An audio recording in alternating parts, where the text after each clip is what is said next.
मैंने आपकी आज्ञा का पालन कर दिया है। अब मुझे जाने की अनुमति दीजिए। कल्याण शक्ति रूपेण संस्थिता नमस्तस्यै। अब सुराविहीन होकर हम क्या करेंगे?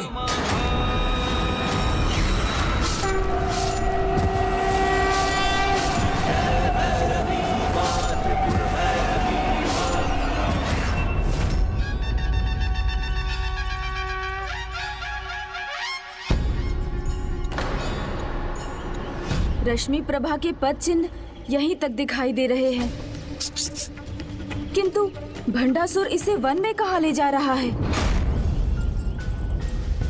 पिताश्री, हम इस घने वन में कहाँ जा रहे हैं? तुम्हें इस युद्ध को रोकने का वचन दिया था ना मैंने, तो बस समझ लो हम वहीं जा रहे हैं।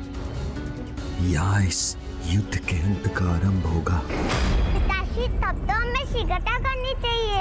इस युद्ध का अंत होगा, तभी तो आपकी चिंताएं मिटेगी।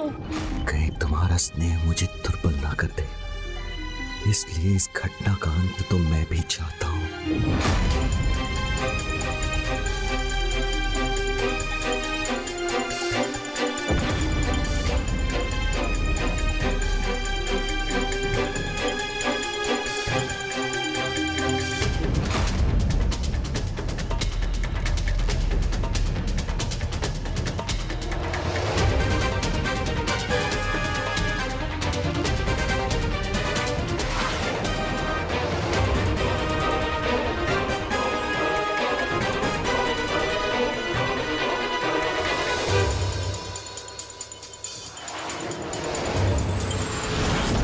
मूषक जी, मुझे आभास हो रहा है कि हम उनसे अधिक दूर नहीं।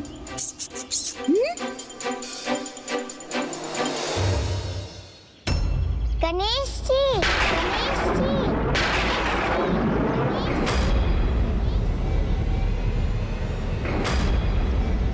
रश्मि,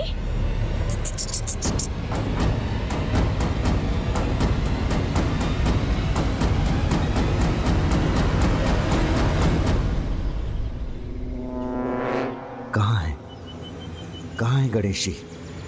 वहाँ।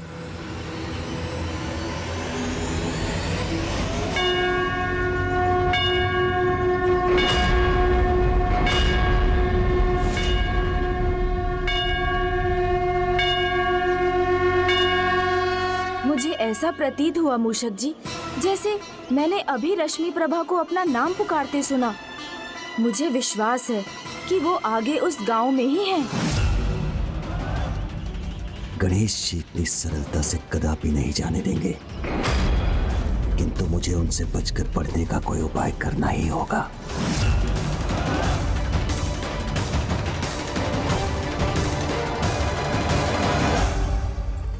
पिताश्री, ये सभी गणेश जी के मंदिर क्यों पहुँचे हैं? आज उनकी पूजा का कोई विशेष दिवस है क्या? संकष्टी।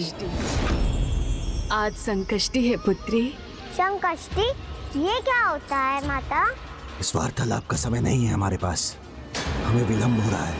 आज गणपति संकष्टी पे गणेश प्रभु को भोग चढ़ाने की प्रथा है।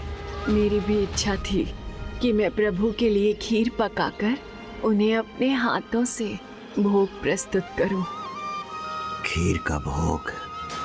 मैं भविष्य में आपको अपने हाथों से खीर बनाकर खिलाना चाहती हूँ। आप आएंगे ना प्रभु?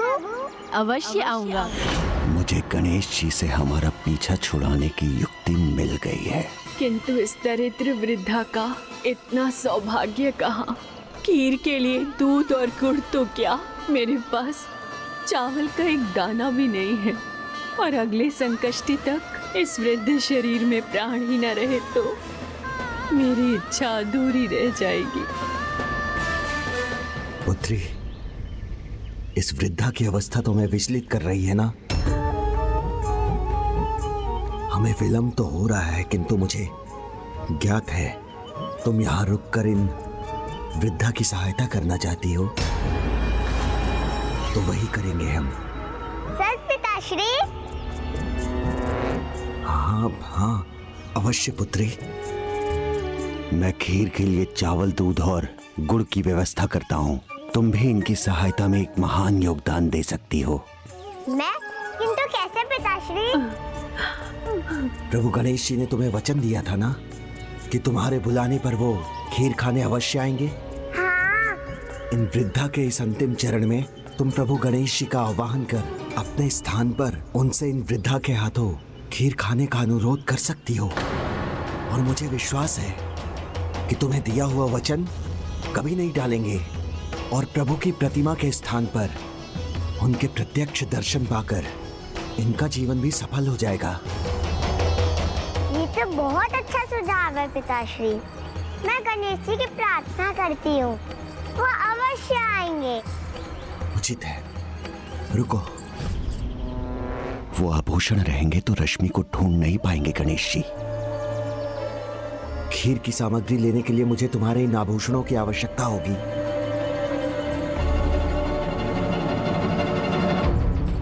ये लीजिए पिताश्री। सामग्री यहाँ लाने के बाद मैं वन में उसी स्थान पर तुम्हारी प्रतीक्षा करूंगा जहां से हमने इस गांव में प्रवेश किया था। तुम गणेश जी को मनाकर शीघ्र वहां पहुंचना, क्योंकि इस युद्ध को समाप्त करने के लिए मुझे जो कार्य करना है एकमात्र उसे तुम ही पूर्ण कर सकती हो।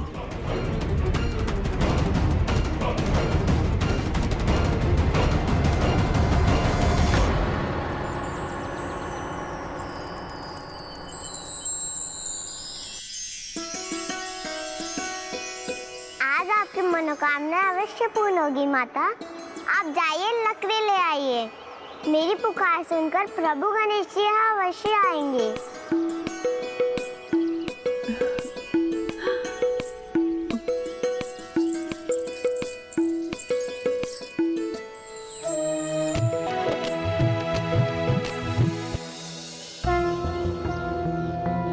ओम गण गणपते नमः।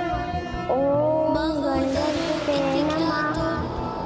ज्ञान ब्रह्म प्रकाशकः मोहसुरस्य शत्रुर्वै आत्मवाहनकः नमः।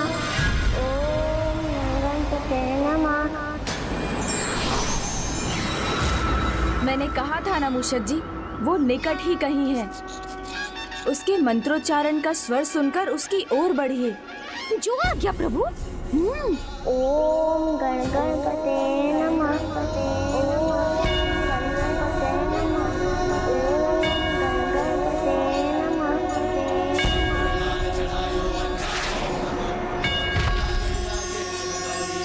प्रभु गणेश जी, मुझे पता था आप मेरी पुकार सुनकर अवश्य आएंगे।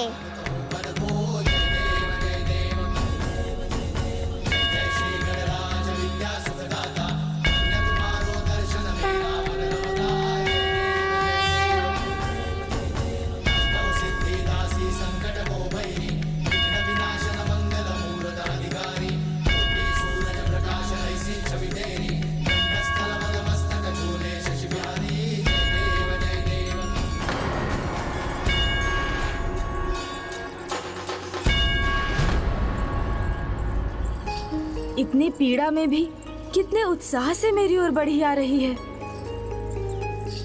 प्रणाम प्रभु, अपने इस भक्त से ये पुष्प स्वीकार कीजिए।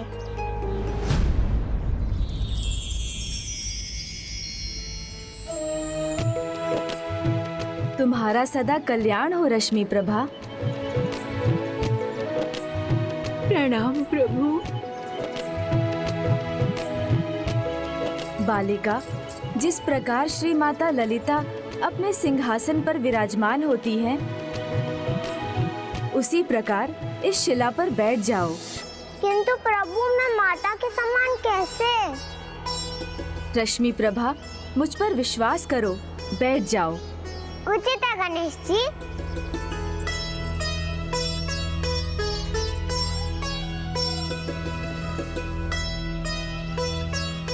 माता भी ऐसे ही विराजमान होती है ना?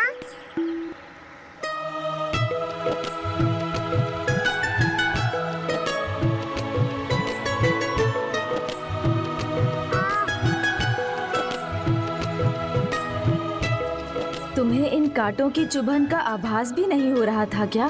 हो तो रहा था गणेश जी, किंतु पिताश्री का कार्य शीघ्र संपन्न हो, इसलिए मैं रुकना नहीं चाहती थी।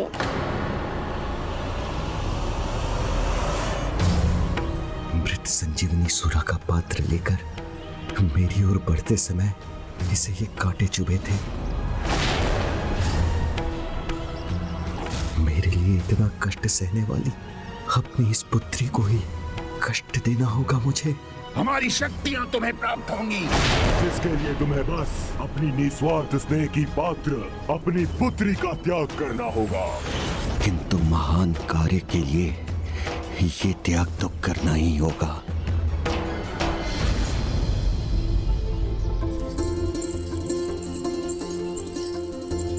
प्रभु गणेश जी, आपकी कृपा से ये कांटे भी हट गए और घाव भी भर गए और मेरी पीड़ा भी दूर हो गई। अब जब मैं यहाँ पहुँच गया हूँ, तुम्हें कोई कष्ट नहीं पहुँचने दूंगा रश्मि। किंतु मुझे अभी भी आपसे कुछ और चाहिए। मुझ पर एक और कृपा करेंगे ना? तो सुनिए, आपने मुझे वचन दिया था ना, जब मैं बुलाऊंगी जब आप मेरे हाथों से खीर खाने अवश्य आएंगे। मैं चाहती हूँ आप मेरे स्थान पर आप इन वृद्ध माता के हाथों से खीर खाएं।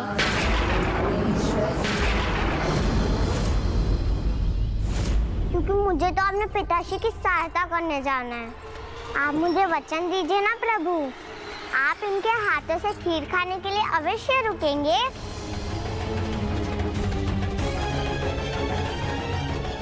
आप इतनी सी विनती स्वीकार कीजिए ना प्रभु।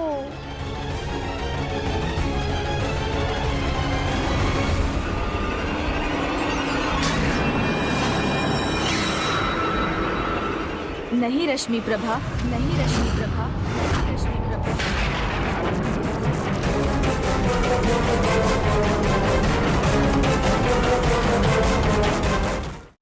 नहीं रश्मि प्रभा।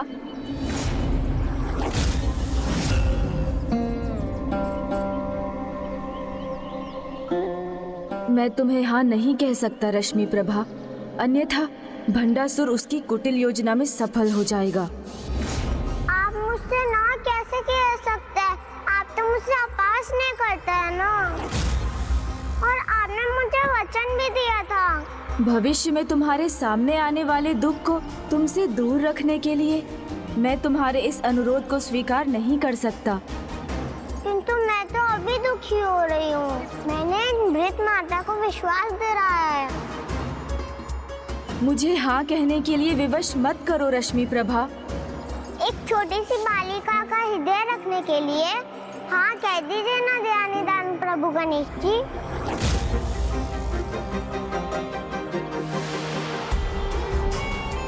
नहीं, मैं चाहकर भी हाँ नहीं कह सकता, क्योंकि तुम्हें स्वयं ज्ञात नहीं कि तुम मुझसे क्या मांग रही हो। आपको मेरी इतनी चिंता है तो आप इतना क्यों नहीं कर सकते? रश्मि प्रभा,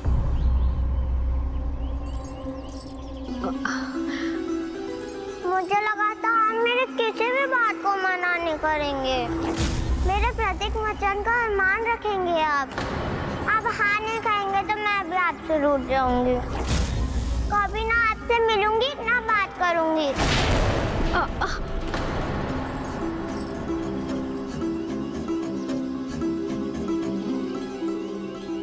यदि मैं यहाँ रुक गया तो भंडासुर की कुटिल योजना से तुम्हारी रक्षा करना मेरे लिए असंभव हो जाएगा।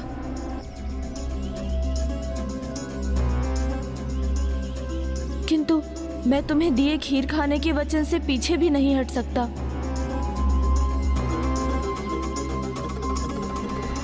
उचित है रश्मि प्रभा, यदि तुम्हारी यही इच्छा है तो यही सही।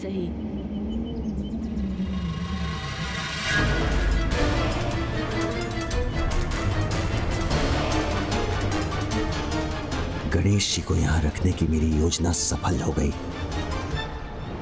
तुम्हारी सभी इच्छाएं पूर्ण करूंगा मैं, किंतु तुम ये मत कहो कि तुम मुझसे कभी भेंट नहीं करोगी। वो तो मैंने आपको मनाने के लिए कहा था गणेश जी, किंतु आप वचन दीजिए मुझे, आप आप इनकी हाथ की बनी खीर खाए बिना कहीं नहीं जाएंगे। प्रभु, मैं वचन देता हूँ, जब तक मैं इनके हाथ से बनी खीर नहीं खा लेता, मैं कहीं नहीं जा सकता।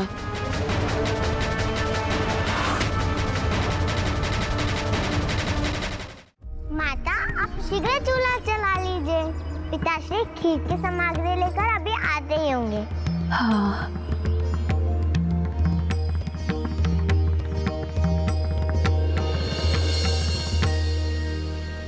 पुत्री, तुम्हारे पिताश्री ने तो खीर की सामग्री लाकर रख भी दी।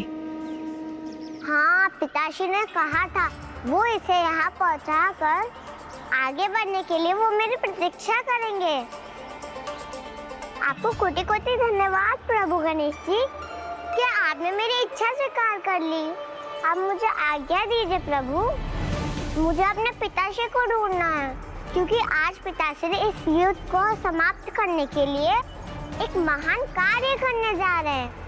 आप भी आशीष दीजिए ना कि वो इस कार्य में सफल हो जाए। कितनी अबोध है ये। इसका पिता कितना बड़ा अनर्थ करना चाहता है और ये उसकी सफलता की कामना कर रही है। मुझे इसे इसके पिता की वास्तविकता बता देनी चाहिए। मुझे जाना होगा प्रभु, मुझे आज्ञा दीजिए।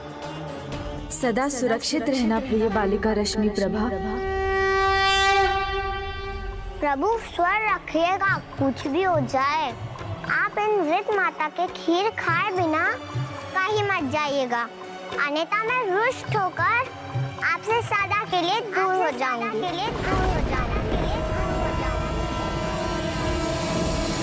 बालिका रश्मि प्रभा, ये तुमने कैसा वचन ले लिया मुझसे? ऐसा कर तुमने स्वयं को ही संकट में डाल लिया। आपने उसे उसके पिता भंडासुर की दुष्टता की वास्तविकता क्यों नहीं बताई प्रभु? मैंने रश्मि प्रभा को वचन दिया था कि मैं उसे कभी कुछ नहीं होने दूंगा, तो फिर उसके पिता की कुटिलता, उसका वास्तविक उद्देश्य उस पर उजागर कर मैं उसे इतना बड़ा कष्ट कैसे देता। किंतु मैं शीघ्र ये खीर खाकर उसकी रक्षा करने जाऊंगा। पुत्री, तुम्हारे इन आभूषणों को मुझे किसी को देने की आवश्यकता नहीं पड़ी। उसके बिना ही मैं खीर की सामग्री एकत्रित करने में सफल हो गया। तो अब मैं इन्हें तुम्हें पहना देता हूँ।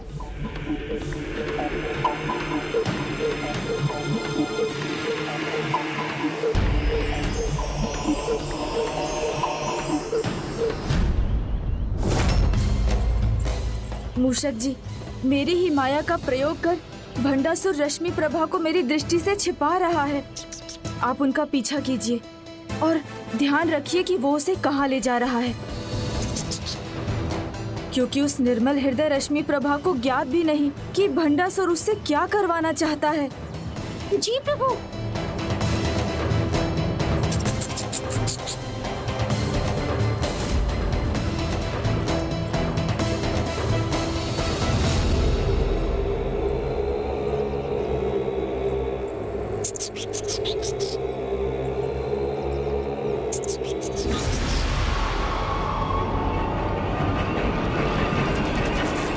चाहे जो भी हो जाए रश्मि प्रभा, मैं जल्द ही ये खीर खाकर तुम तक पहुंचूंगा और तुम्हें कुछ नहीं होने दूंगा। इतनी कठिनाई से मुझे ये कार्य करने का सौभाग्य प्राप्त हुआ है। आप मुझे स्वयं ये कार्य करने की अनुमति दीजिए।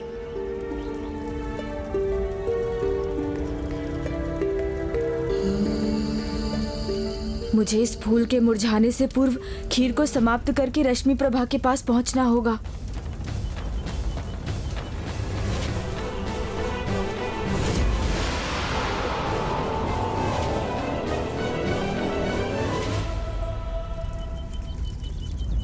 अब तो मेरी चिंता बढ़ने लगी है। अब मैं करूं तो क्या करूं?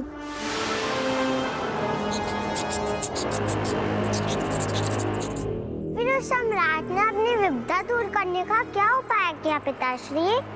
वो अपने पूर्वजों, अपने वंश के महानतम महापुरुषों से भेंट करने के लिए गया। फिर पिताश्री?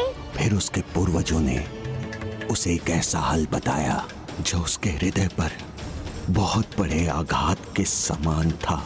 क्या क्या था वो सुझाव? उसके पूर्वजों ने कहा इस घोर विपदा से उसके राज्य की रक्षा एकमात्र उसकी पुत्री ही कर सकती है। उसकी पुत्री? किंतु कैसे पिताश्री? अपने प्राण देकर, अपने प्राण देकर। फिर क्या हुआ पिताश्री?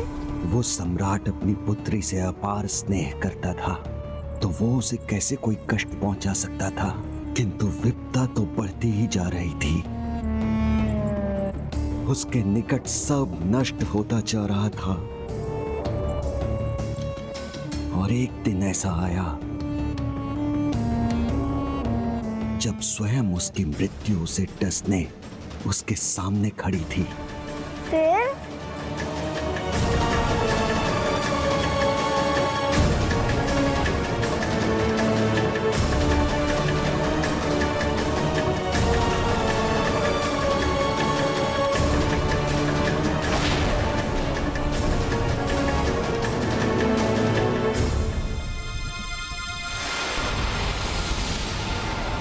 भंडासुर अब जहाँ पहुँचना चाहता था पहुँच चुका है।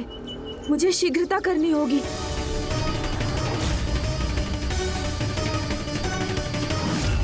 बस कुछ ही क्षणों में ये खीर खाकर मैं चला जाऊंगा। रश्मि प्रभा अभी से उबलते हुए लावा रूपी संकट के बहुत निकट पहुंच चुकी है। प्रभु आपको शीघ्र आना होगा। बताइए ना पिताश्री, फिर क्या हुआ? वो विपदा जो सम्राट के प्राण हरने आई थी, वो अचानक स्वयं लौट गई। किंतु ये हुआ कैसे? सम्राट भी ये देखकर चकित था। इसका कारण तो उसे भी नहीं पता था। किंतु जब वो ये सुखद समाचार अपनी बेटी तक पहुंचाने के लिए गया, तो वहां उसकी पुत्री नहीं, अभी तो उसकी चरण पादुका एक अग्नि कुंड के निकट मिली। अर्थात सम्राट की पुत्री ने अपने सर्वोच्च ताक से उषा उसके राज्य को विनाश के मुख से बचा लिया। ऐसा निस्वार्थ स्नेह था उस बालिका को अपने पिता से। पिताश्री, मैं भी आपसे उतना ही स्नेह करती हूँ। आपकी विपदा हरने के लिए ही तो मैं अपने प्राण में निचार कर सकती हूँ।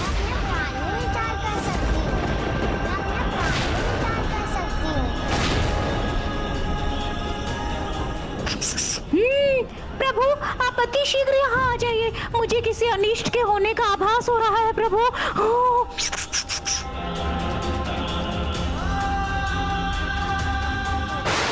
तो कर दो पुत्री, तो कर दो पुत्री, तो कर दो पुत्री।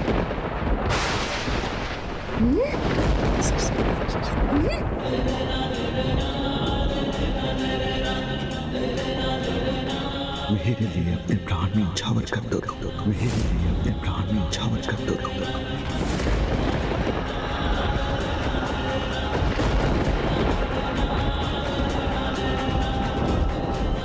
पिताश्री, पिताश्री, हाँ पुत्री। पिताश्री, आप ये क्या कह रहे हैं? इस युद्ध को रोकने का बस यही एकमात्र उपाय है।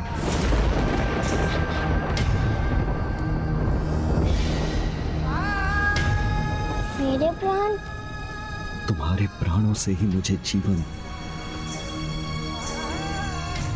और मेरे साम्राज्य को प्राणदान मिल सकता है।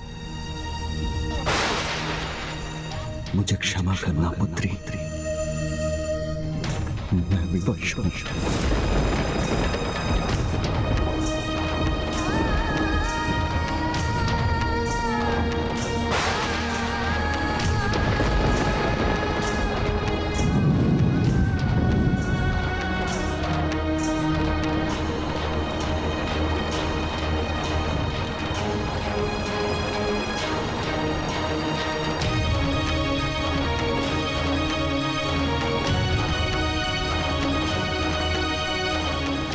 और मेरे लिए तुम्हारा इतना करना तो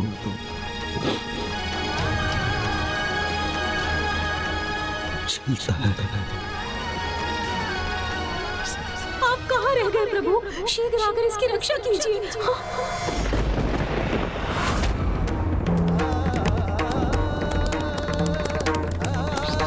अब अधिक समय नहीं है गणेश जी, अब आपको यहाँ आना ही होगा। अपने प्राण न्यौछावर कर दो पुत्री। नहीं रश्मि प्रभा, ऐसा कदापि मत करना।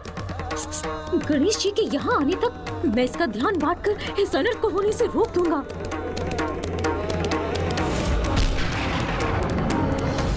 अब और प्रतीक्षा नहीं कर सकता, मुझे अभी जाना होगा। तो आप वचन दीजिए मुझे, आप इनकी हाथ की बनी खीर खाए बिना कहीं नहीं जाएंगे।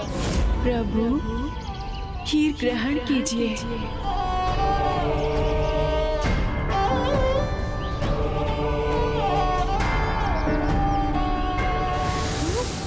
रश्मि प्रभा, मेरा स्वर सुनो रश्मि प्रभा, भंडासुर का कहा मत मानो।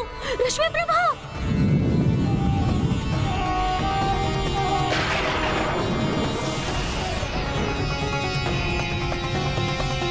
रश्मि प्रभा, रश्मि प्रभा। भंडासुर का मायावी चक्र मेरे स्वर को वहां तक पहुंचने ही नहीं दे रहा है। तुम चाहती हो ना पुत्री कि ये युद्ध शीघ्र समाप्त हो, तो विलंब मत करो, अन्यथा युद्ध भूमि में अनेकों योद्धा अपने प्राण खोएंगे। मेरे प्राणों की भूखी विपदा मेरे सामने मुंह खोले हुए खड़ी हो जाएगी।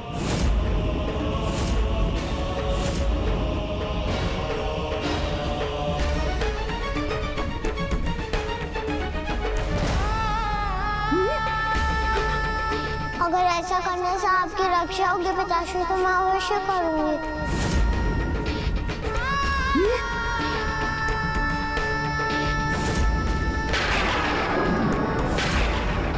ये नन्ही बालिका स्वेच्छा से मेरे लिए इतना बड़ा त्याग करने के लिए तैयार है।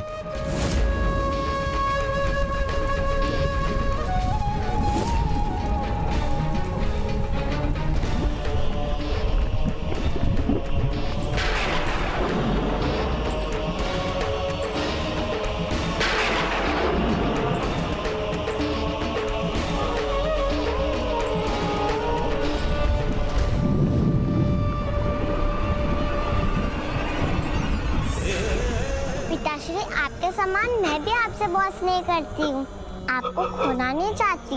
बार बार इसके शब्द मेरे मन में गूंज कर मुझे व्याकुल कर रहे हैं।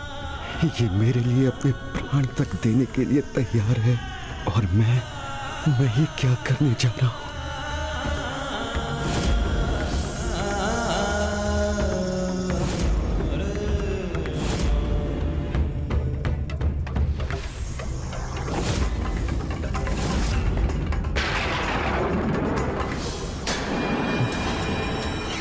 लोभ, मोह, मद, मत्सर्य, काम, क्रोध है हम, तुम्हारी शक्ति, तुम्हारा बल।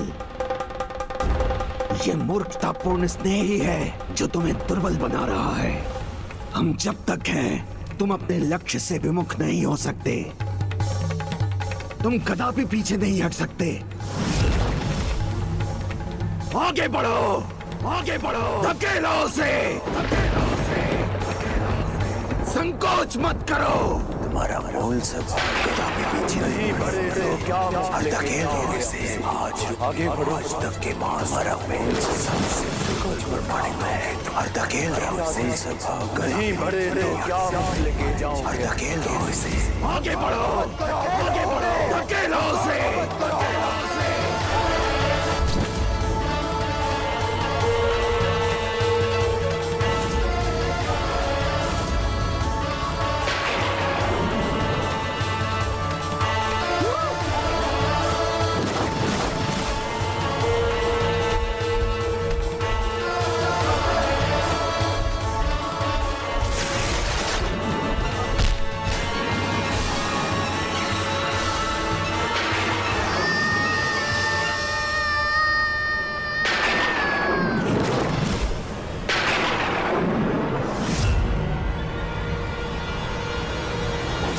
कोई अपने विकारों को स्वयं पर हावी होने देता है, तब निस्वार्थ स्नेह जैसी सकारात्मक भावना भी पराजित हो जाती है।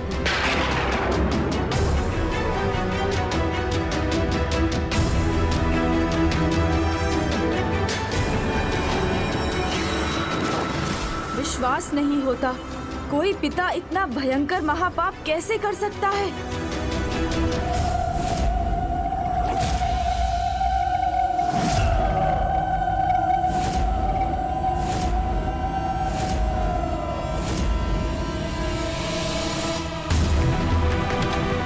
चिंता मत करो पुत्री, मेरे रहते कोई संकट तुम्हारे निकट नहीं आ सकता।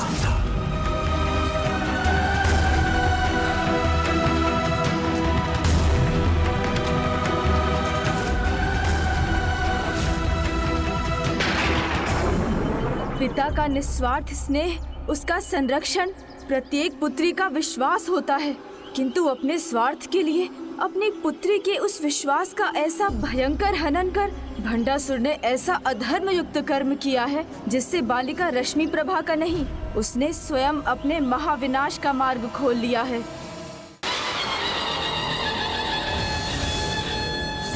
सर्वनाश होगा भंडासुर का, उसके सिंहासन का, उसके अमरपुर का, उसके समस्त साम्राज्य का।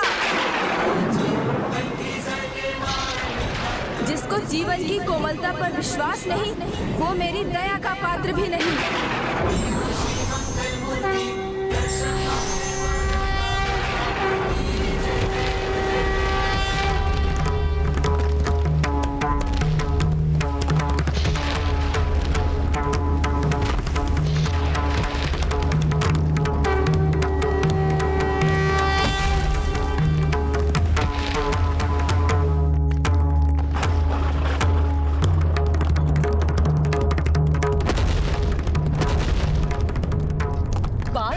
अशुभ संकेत उत्पन्न होकर हमें इतना व्याकुल क्यों कर रहे हैं? क्या असुरराज की अनुपस्थिति का लाभ उठाकर देवी सेना का आक्रमण ही इसका कारण है? नहीं, देवी सेना नहीं, इसका कारण गौरी नंदन गणेश जी।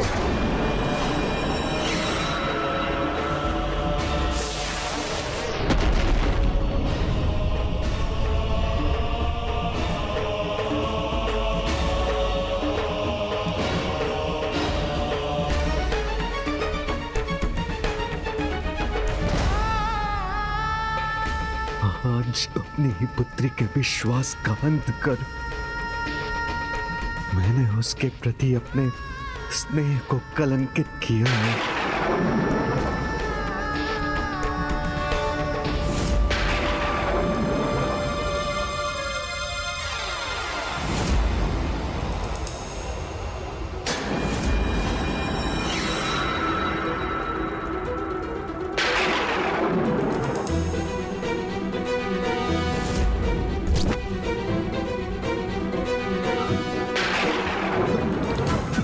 ये हाथ इस प्रकार रंजित होकर मेरे हृदय को अपार दुख सहने पर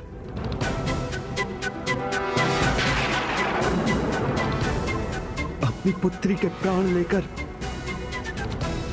इतना सब कुछ खोकर क्या लाभ हुआ मुझे?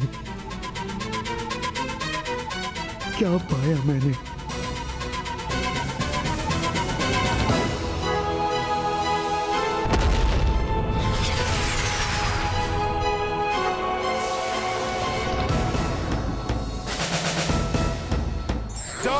कर दो अपनी पुत्री का और फिर देखो कैसे तुम्हें वो महाभाग जिससे तुम उस देवी को परास्त कर सकते।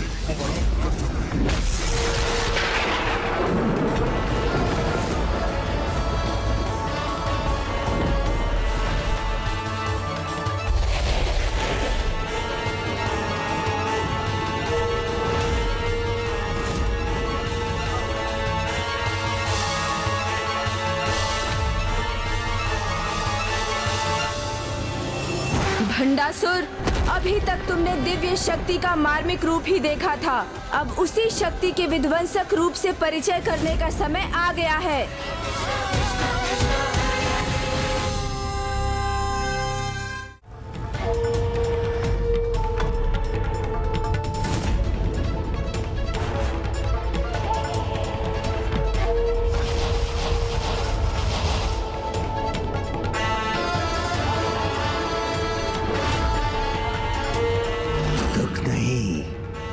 सुख का आभास करो भंडासुर, क्योंकि अब समय तुम्हारे द्वारा कुछ खोने का नहीं, सब कुछ पाने का है। क्योंकि सर्वकाल में सभी आसुरी अस्त्रों में सर्वशक्तिशाली ये आसुरी महाअस्त्र प्राप्त किया है तुमने। सत्य है, अब जब यह अद्भुत अस्त्र की शक्ति तुम्हारे अधीन है तो आनंद लो, उत्सव मनाओ भंडासुर, उत्सव। इतना शक्तिशाली, इतना मोहक अस्त्र प्राप्त करने पर जिसकी शक्ति से तुम किसी को भी अपने वश में कर सकते हो।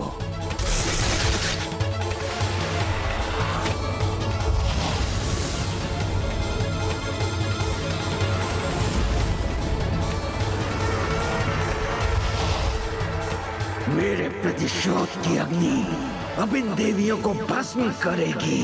भंडासुर, तुमने वो प्राप्त किया है जो दुर्लभ ही नहीं, तुम्हारी भावी विजय का अचूक साधन है। इस महाअस्त्र को पाकर सब कुछ पा लिया है मैंने।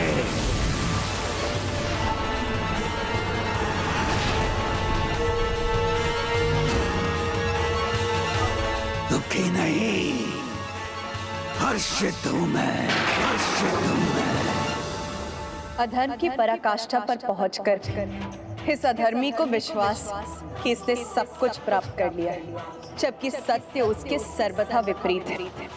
अधर्म के मार्ग पर चलने वाले उससे सब कुछ छिन जाता है, और भंडासुर तो अधर्म के मार्ग पर इतना आगे बढ़ चुका है कि उससे उसके गुरु, उसके भगवान, परिवार, साम्राज्य और यहाँ तक कि स्वयं अपने अस्तित्व को खोने के भी अत्यंत निकट है।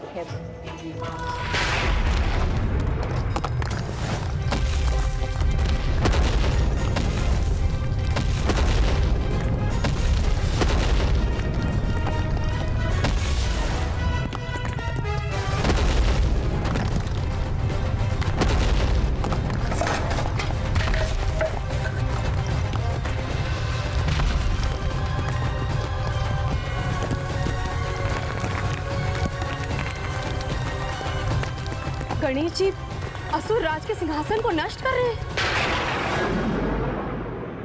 ये आसुरी महाअस्त्र किसी वरदान से कम नहीं। वरदान नहीं भंडासुर, अभिशाप है ये, क्योंकि अधर्म और पाप का मार्ग अपनाकर कोई वरदान का भागी नहीं बनता भंडासुर।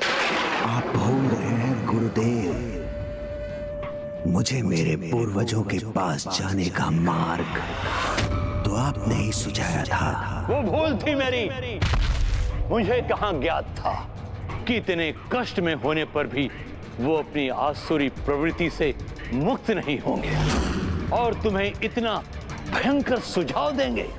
मुझे अपनी इस भूल पर बहुत पछतावा है भंडासुर।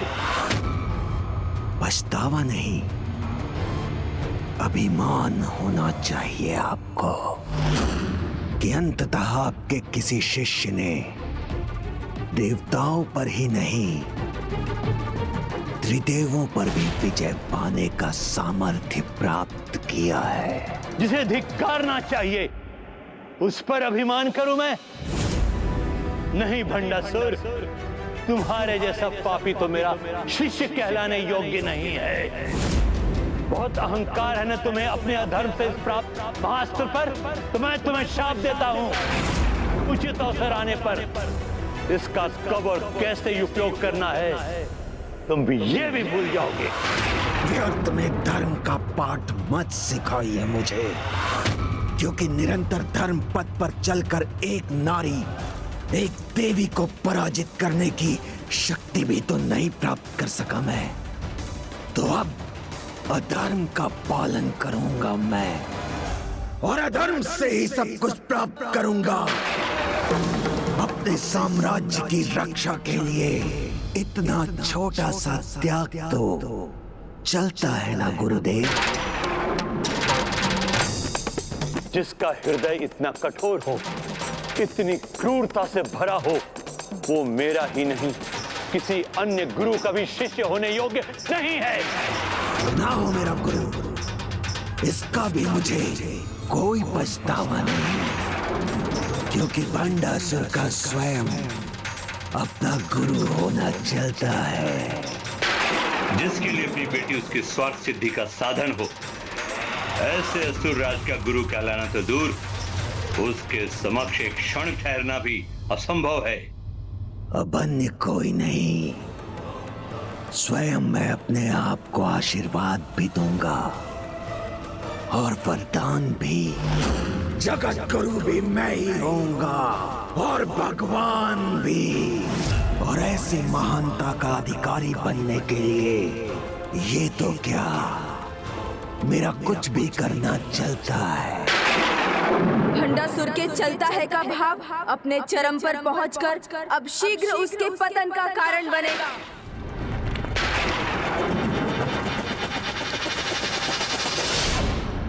बहुत गर्व है ना उस देवी को अपनी शक्ति का, स्वयं को सर्वोच्च शक्ति मानती है ना वो। तो मैं उसे सर्वोच्च असुर शक्ति का परिचय दूंगा।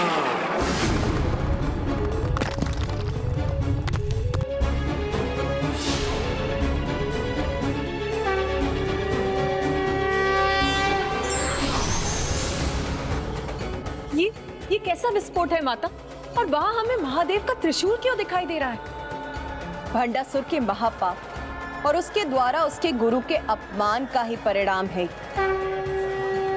गुरु का अपमान अथवा ईश्वर का अपमान, और इसीलिए अब भंडासुर पर ना उसके गुरु की कृपा है और ना ही ईश्वर की। इसीलिए अब महादेव और प्रथम पूज्य गणेश दोनों ही उसके राजभवन से प्रस्थान कर चुके हैं।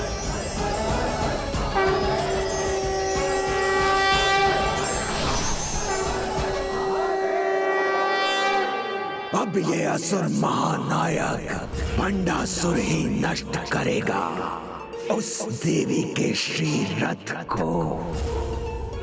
भंडासुर ही नष्ट करेगा उसके श्री भवन को, और भंडासुर ही नष्ट करेगा उसके अहंकार को।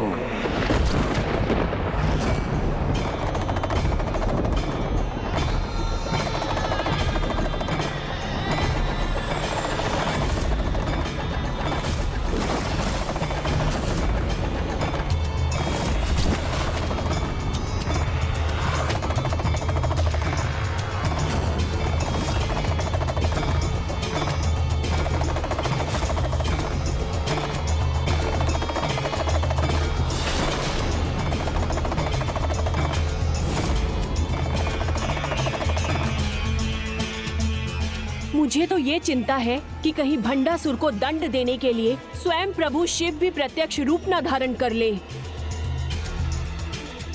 यदि ऐसा हुआ तो भंडासुर ही नहीं, महादेव के क्रोध से संपूर्ण सृष्टि नष्ट हो जाएगी।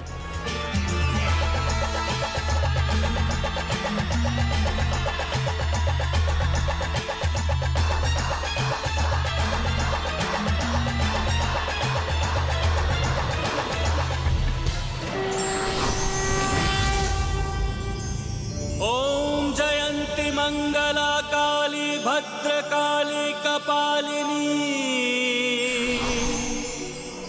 दुर्गा क्षमा शिवा धात्री। प्रभु महाशिव और श्री माता ललिता तो एक दूसरे के पूरक हैं, अतः जहाँ माता है वहीं प्रभु महाशिव भी हैं।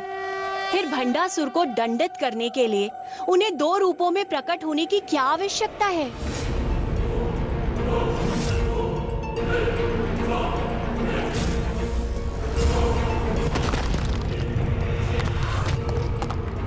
मेरा अमरपुर,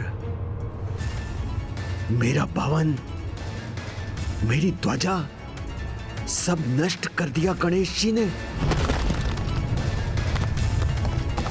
प्रभु गणेश जी के इस विनाशकारी प्रस्थान से कहीं मेरा कोई अहित तो नहीं होगा ना?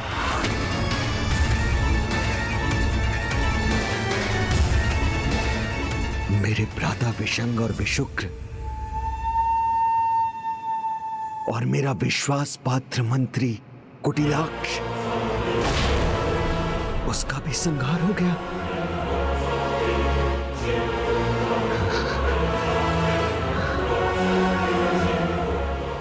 असुरराज, स्वागत है। किंतु ये बताइए कि आप अपने भ्राता और अपनी बहन को कहाँ छोड़कर आए हैं? आपके भतीजे और आपके भांजे वो कहाँ हैं? अपने पुत्रों को अपने साथ लेकर गए थे ना आप? वो आपके साथ क्यों नहीं लौटे? कैसा मूर्खतापूर्ण प्रश्न है ये। क्या तुम्हें ज्ञात नहीं कि उन्हें युद्ध में वीर गति प्राप्त हुई है? उचित है, किंतु आपकी पुत्री वो कहाँ है? वो नन्ही बालिका तो युद्ध भूमि में नहीं गई थी, उसे तो वीर गति प्राप्त नहीं हुई, फिर वो कहाँ है असुरराज? वो कहाँ है मुझे ज्ञात नहीं है। कैसे पिता हैं आप? आपको ही ज्ञात नहीं? आपकी प्रिय पुत्री आपके साथ गई थी, वो कहाँ है? हाँ, नहीं ज्ञात है। संभव है कि वो जहाँ से आई थी वहाँ चली गई। चली गई या आपने स्वयं अपने हाथों से उसे मृत्यु के मुख पे भेज दिया है? उसे मृत्यु के मुख पे भेज दिया है। उसे मृत्यु के मुख पे भेज दिया है। बताइए असुरराज भंडासुर, वो चली गई या आपने अपने हाथों से उसे मृत्यु के मुंह में धकेल दिया?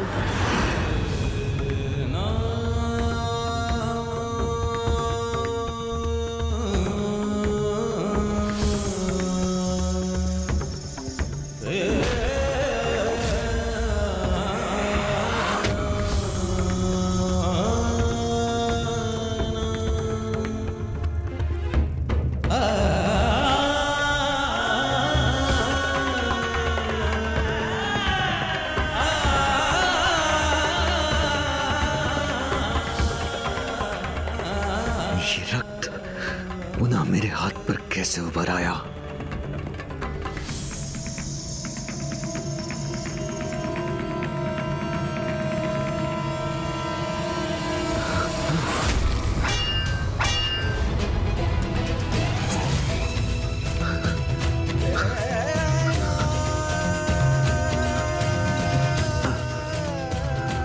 अपने पुत्रों, भांजों और भतीजों के समान जब युद्ध भूमि में भेजकर आप उसके प्राण नहीं ले सके, तो आपने स्वयं अपने हाथों से उस निर्दोष बालिका के प्राण छीन लिए। ये रक्त, इसे कैसे मुक्त होऊंगा मैं?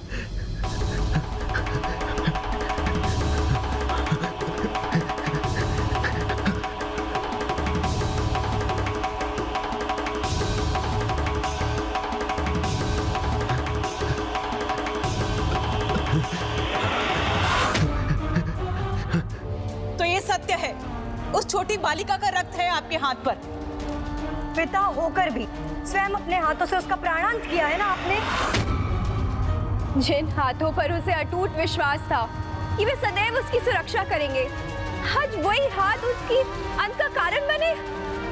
उस नन्हे से जीवन को फलने फूलने से पूर्व ही मिटा दिया आपने। स्वयं आपने उसकी मधुर वाणी को हमेशा के लिए शांत कर दिया।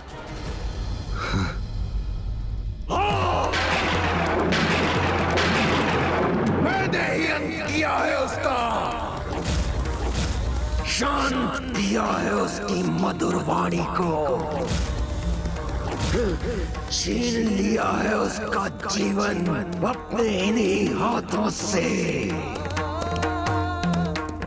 उसी के रक्त से रंजित है मेरा ये हाथ।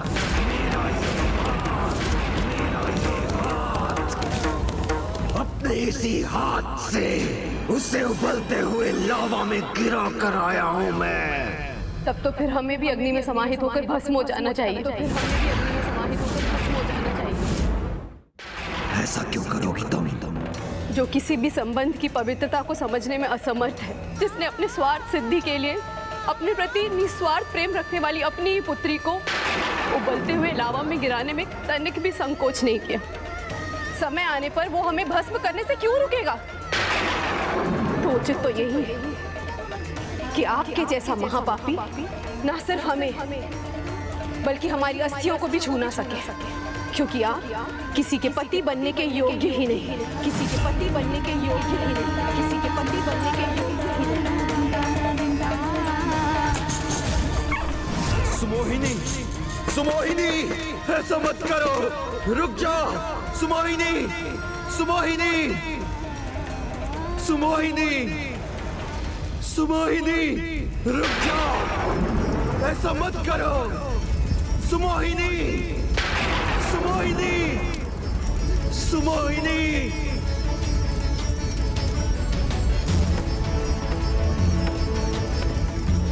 सुमोहिनी,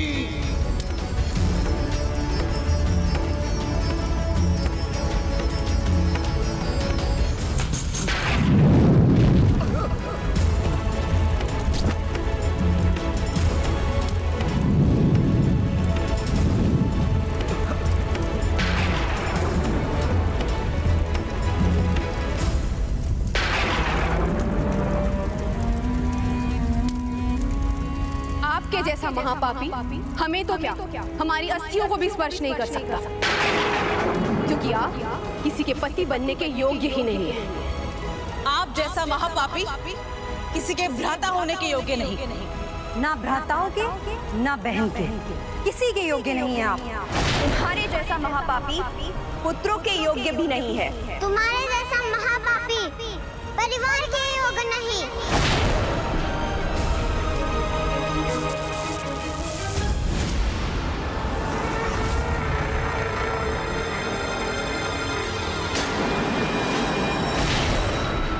ना परिवार, ना गुरु, ना भगवान, और ना ये भवन, और ना ये सिंहासन, किसी की आवश्यकता नहीं है मुझे, क्योंकि मैं जब चाहूं, जिसे चाहूं, अपनी इच्छा अनुसार रच सकता हूं।